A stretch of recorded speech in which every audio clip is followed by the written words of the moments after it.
Well, today we are joined on the show by Poonam Muthreja.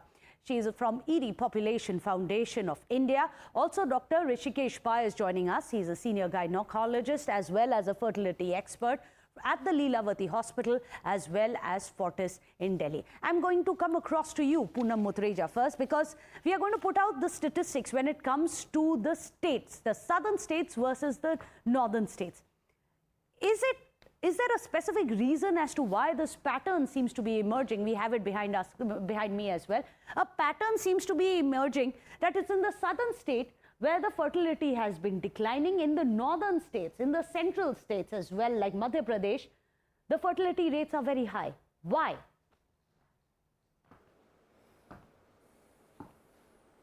So, the southern part of India has invested in women's education, better health services, greater access to family planning for a long time. You know, you have to begin with education. Education is the best contraceptive pill. Women who have class 12 education are likely to have 2 or close to 2 children, while women who are not literate, not educated, are likely to have more children. So we have to learn from South India what they've done. The indicators are much better for women's empowerment, which is education, health, as well as services that are given to them. Finally, you know, South India took development far more seriously and invested in development than parts of North India, I'm afraid. They have a long way to catch up. And finally, the social norms in northern part of India are far more patriarchal. Women have less freedoms of mobility. Women have less decision-making power. So it has a lot to do with, you know, Nari Shakti we keep talking about, but Nari Shakti really is something that changes the demographic profile of societies. Then second, you know, age at marriage is much higher in southern parts of India compared to North India. Women marry early, less educated, so they marry early too. And early marriage, they are expected to prove their fertility as soon as they get married. And so you see young girls who have no control on their fertility, who have no control, decision-making, and we don't believe in giving access to family planning services, even to married young girls of, you know, I'm talking about adolescents, 15 years, girls are not given access because our social norms dictate that they must prove their fertility. So it's a very anti, you invest in women, you'll get the results. And also better governance. We have the health systems in the south are much better than the health systems and governance in northern part of India.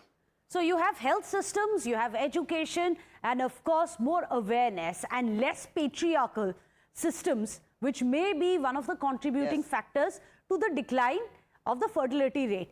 But Dr. Hrishikesh Pai, I have something similar. I'm going to take off from what Ms. Muthreja has said. If you look at the World Bank data, they said that in 1960, the population of India was about 436 million. Women had 6 children.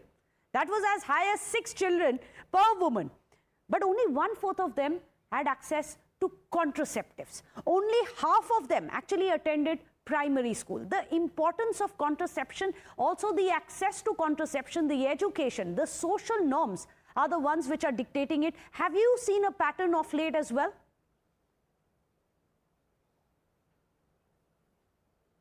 Yes, I totally, first of all, agree with Poonam Muthreja, and overall, I am quite excited that our fertility rate has come down actually, because it was our objective and our planning. My father was in family planning in those times, and our plan was to evolve the fertility, give more access to family planning, because there was a big problem. There was a lot of pressure, and our previous seniors, they envisioned that there may be a pressure on our infrastructure, there may be influence on climate, and we wanted to balance our population. That we have achieved. And I must say thanks to the government and effort of all the NGOs like Dr. Poonam Muthreja and so many of them who really put in a lot of effort and brought this under control.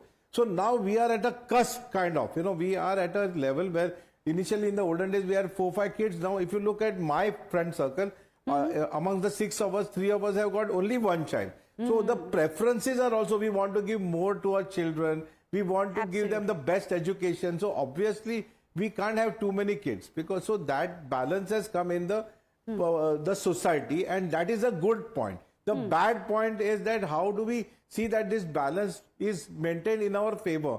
How can we maintain our economic dividend at the same time maintain this balance also, because we have to also take care of climate change, population, infrastructure pressure. So we need to balance it out.